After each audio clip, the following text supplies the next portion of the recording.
ನಮಸ್ಕಾರ ವೀಕ್ಷಕರೇ, ಕನೆಕ್ಟ್ ಕರ್ನಾಟಕಕ್ಕೆ ಸ್ವಾಗತ. KS ನವೀನ್ ಅವರ ಆರೋಪದಲ್ಲಿ ಒಂದಷ್ಟು ದಾಖಲೆಗಳನ್ನ ಇಟ್ಕೊಂಡ್ರು, ದಾಖಲೆಗಳನ್ನ ಬಿಡುಗಡೆ ಮಾಡ್ತೀನಿ ಅಂದ್ರು, ಒಂದಷ್ಟು ಪ್ರೆಸೆಂಟೇಷನ್ PPT ಎಲ್ಲವೂ ಆಯ್ತು. ಕಾಪಿ ಅಂಡ್ ಪೇಸ್ಟ್ 2023ರಲ್ಲಿ 33,500, 2024ರಲ್ಲಿ 33,500. ಒಬ್ರಿಗೂ ಕೂಡ ಈ ಮೆಡಿಕಲ್ ಚೆಕಪ್ನ ರಿಪೋರ್ಟ್ ಅನ್ನ ಕೊಟ್ಟಿಲ್ಲ. ನಾನು ಚಿತ್ರದುರ್ಗ ಜಿಲ್ಲೆಯವನಾಗಿರೋದ್ರಿಂದ ನನ್ನ ಜಿಲ್ಲೆಯ ಉದಾಹರಣೆಯನ್ನ ಕೊಡ್ತೀನಿ. ನನ್ನ ಜಿಲ್ಲೆಯಲ್ಲಿ 2022ನೇ ಸಾಲಲ್ಲಿ 33,500 ಕಟ್ಟಡ ಕಾರ್ಮಿಕರಿಗೆ ತಪಾಸಣೆ ಮಾಡೋರೆ. 2023ರ ಸಾಲಲ್ಲೂ ಸೇಮ್ ಕಾಪಿ ಪೇಸ್ಟ್ 33,500 ಕಟ್ಟಡ ಕಾರ್ಮಿಕರಿಗೆ ತಪಾಸಣೆಯನ್ನು ಮಾಡೋರೆ. ಆ್ಯಕ್ಚುಲಿ ನೀವು ಪದವನ್ನು ಬಳಸುವಾಗ 2022-23ನೇ ಸಾಲು ಅಥವಾ 23-24ನೇ ಸಾಲು ಅಂತ ಬಳಸಿ. ಯಾಕಂದರೆ 2022ರಲ್ಲಿ ಇದ್ದಿದ್ದು BJP ಗೌರ್ಮೆಂಟ್. 2023-24 ಅಂತ ತಗೊಂಡ್ರು. BJPಯವ್ರಿಗೆ ಗೊತ್ತಿರುತ್ತೆ ಇವಕ್ಕೆಲ್ಲ ಟೆಂಡರ್ ಆಗುತ್ತೆ. ಯಾರೋ ಒಬ್ರು ಟೆಂಡರ್ಗೆ ಹೋಗಿರ್ತಾರೆ, 8 ಕೋಟಿನೋ 9 ಕೋಟಿಗೋ ಟೆಂಡರ್ ಆಗಿರುತ್ತೆ. ಆ ಟೆಂಡರ್ ಪ್ರಕಾರ ಎರಡೂ ವರ್ಷದಲ್ಲಿ ಕೂಡ ಒಬ್ಬರಿಗೆ ಟೆಂಡರ್ ಆಗಿದ್ರೆ ಅಂಥವರು ನಾವು ಇಷ್ಟರಲ್ಲಿ ಇಷ್ಟು ಮಾಡಿದ್ವಿ, ಇಷ್ಟು ಬಜೆಟ್ ತೊಗೊಂಡಿದ್ವಿ, ನಂತರದಲ್ಲಿ ಈ ಸಲ ಕೂಡ ಇಷ್ಟು ಜನಕ್ಕೆ ಮಾಡಿದ್ವಿ, ಅಂದರೆ ನಮ್ಮ ಬಜೆಟ್ ಅನುಸಾರವಾಗಿ 33,500 ಕಾರ್ಮಿಕರಿಗೆ ನಾವು ತಪಾಸಣೆಯನ್ನು ಮಾಡಿದ್ದೀವಿ ಅನ್ನೋ ವರದಿಯನ್ನು ಕೊಟ್ಟವ್ರೆ. ಅದರಲ್ಲಿ ಅತೀ ದೊಡ್ಡ ಬ್ಲೆಂಡರ್ ಇದೆ, ಕಾಪಿ ಪೇಸ್ಟ್ ಇದೆ. ಆ ಥರದ್ದು ಏನು ದೊಡ್ಡ ಮಟ್ಟಿಗೆ ಅನ್ನಿಸಲ್ಲ. ಸರಿ, ಚಿತ್ರದುರ್ಗ ಜಿಲ್ಲೆ ಅಂತ ತಗೊಂಡ್ರೆ ಓಕೆ, ಒಂದು 50,000 ಕಾರ್ಮಿಕರಿದ್ದಾರೆ ಅಂತ ಅನ್ಕೊಳ್ಳೋಣ. ಕಾರ್ಮಿಕ ಇಲಾಖೆ ಕಾರ್ಡನ್ನು ಹೊಂದಿರೋರು, ಸಂಘಟಿತರೋ ಅಸಂಘಟಿತರೋ ಮತ್ತೊಂದು. ಅವ್ರ ಕುಟುಂಬ ಸೇರಿ 1.5 ಲಕ್ಷ ಆಯ್ತಲ್ಲ. 1.5 ಲಕ್ಷ ಜನಕ್ಕೂ ಮಾಡೋಕ್ಕಾಗಲ್ಲ ತಪಾಸಣೆನ.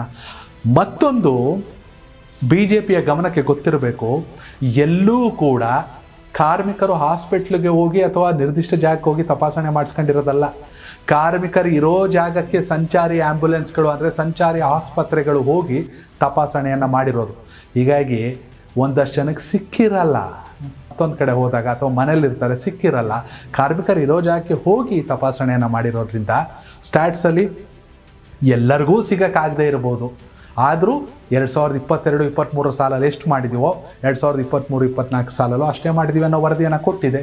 ಕಾಪಿ ಪೇಸ್ಟ್ ವರದಿ ಅಂತ ಹೇಳೋರಲ್ಲ, 33,500 ಅಂತ ಕಾರ್ಮಿಕರು ಅಷ್ಟೇ ಇರ್ಬೋದು. ಆದರೆ ಬಜೆಟ್ ವ್ಯತ್ಯಾಸ ಇದೆ, ಅದನ್ನ ನೋಡಬೇಕು. 2022-23 ಸಾಲಲ್ಲಿ 9,89,59,000. 2023-24ರಲ್ಲಿ 9,84,59,000.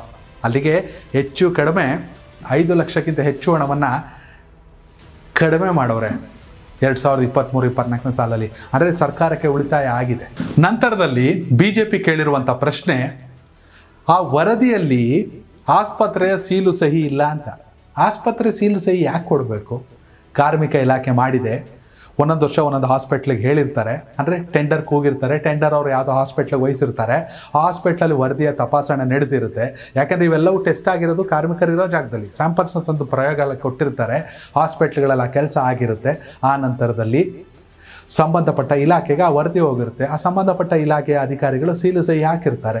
ಹೀಗಾಗಿ ಅದು ಇದೆಂಥ ಆರೋಪ, ಏನೋ ವಾವ್ ವಂಡರ್ಫುಲ್, ಏನು ಕಂಡು ಹಿಡಿದು ಬಿಟ್ರಪ್ಪ ಅನ್ನೋ ಮಟ್ಟಿಗೆ ಹೇಳೋವಂಥದ್ದು ಏನಿಲ್ಲ. ಎಸ್, BJP ಎರಡನೇ ಆರೋಪ ಆರೋಗ್ಯ ತಪಾಸಣೆಯ ವರದಿಯನ್ನು ನೀಡೇ ಇಲ್ಲ ಅಂತ. ಒಂದಷ್ಟು ಜನಕ್ಕೆ ರ್ಯಾಂಡಮ್ ಆಗಿ ಟೆಸ್ಟ್ ಮಾಡ್ತಾರೆ. ಯಾರಿಗಾದ್ರೂ ಸಮಸ್ಯೆ ಇದ್ದರೆ ಅವ್ರ ನಂಬರ್ಗೆ ವರದಿ ಹೋಗಿರುತ್ತೆ.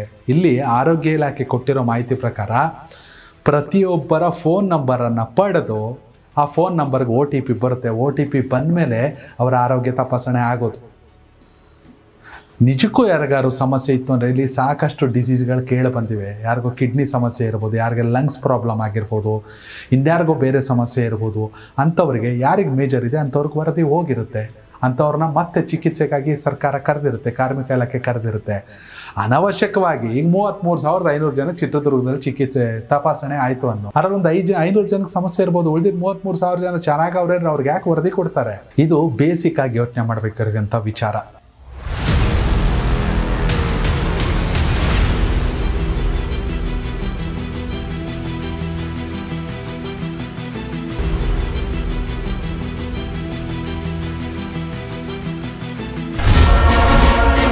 ಕನೆಕ್ಟ್ ಕರ್ನಾಟಕ, ಇದು ನಿಮ್ಮ ನೆಟ್ವರ್ಕ್.